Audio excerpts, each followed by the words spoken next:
Coba deh, bayangin sebentar. Ada perahu kayu tradisional, di atasnya seorang juru tikam berdiri siap dengan harpun di tangan.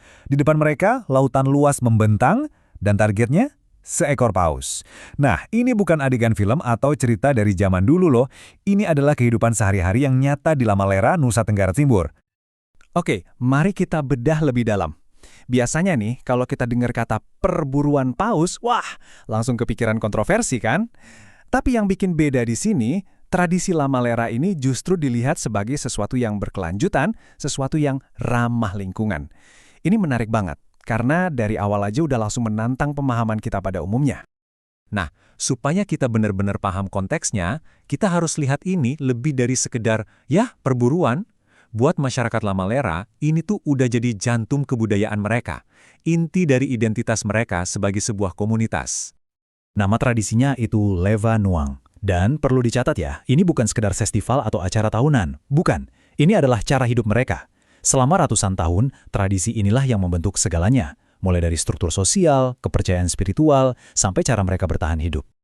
Jadi, prosesnya gimana sih?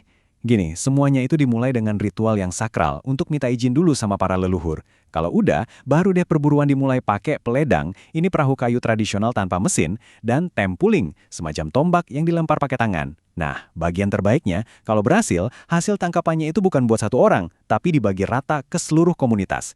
Ini bukti nyata nilai kebersamaan dan gotong royong yang masih kental banget di sana. Nah, disinilah ceritanya jadi makin menarik sekaligus rumit.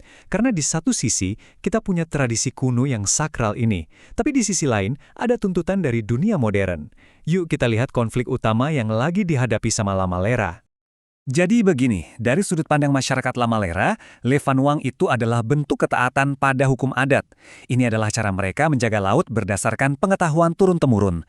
Tapi, dari kacamata pemerintah dan juga lembaga konservasi, isunya beda. Mereka melihatnya dari skala global, menjaga ekosistem, dan melindungi spesies yang terancam punah. Jadi, benar-benar dua cara pandang yang berbeda, bahkan bertabrakan. Dan apa sih yang jadi pendorong utama dari sisi pemerintah? Nah, ini dia. Melalui kampanye besar seperti Pesona Indonesia, pemerintah melihat adanya potensi ekonomi yang luar biasa besar di wilayah ini, dan kuncinya adalah pariwisata. Nah, ini dia poin krusialnya. Rencana besar dari pemerintah ini ternyata nggak serta-merta diterima dengan tangan terbuka. Justru sebaliknya, masyarakat setempat merasa terganggu.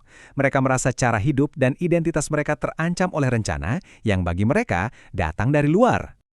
Oke, sekarang biar kita paham kenapa dorongan pariwisata ini begitu kuat, kita perlu sedikit zoom out. Kita lihat gambaran besarnya di level provinsi, yaitu Nusa Tenggara Timur secara keseluruhan.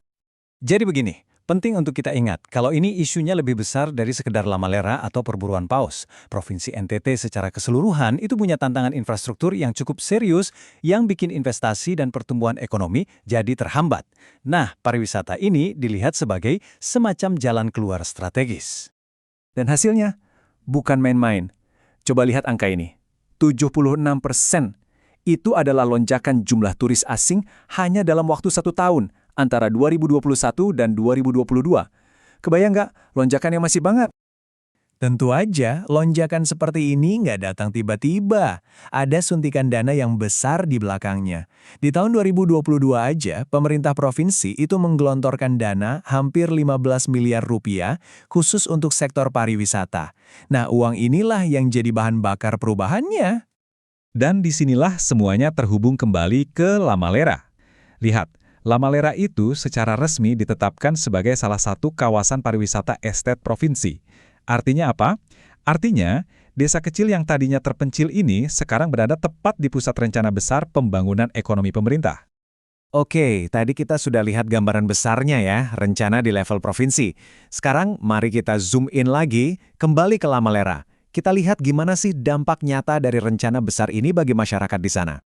Jadi, gimana sih wujud rencana besar ini kalau dilihat langsung di lapangan? Apa artinya buat kehidupan sehari-hari orang Lamalera? Yuk kita intip lebih dekat.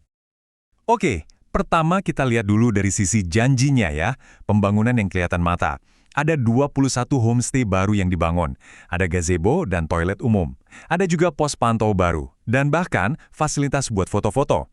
Jelas, semuanya ini dirancang untuk satu tujuan, menyambut turis. Tapi, ini dia ironinya.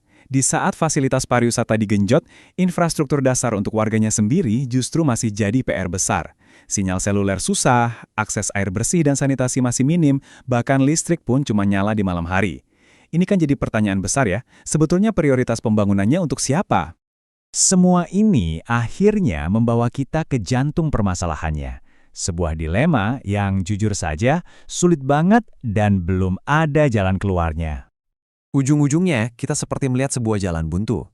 Di satu sisi, ada identitas budaya sebuah komunitas yang sudah berakar ratusan tahun. Di sisi lain, ada dorongan kuat dari negara untuk maju secara ekonomi.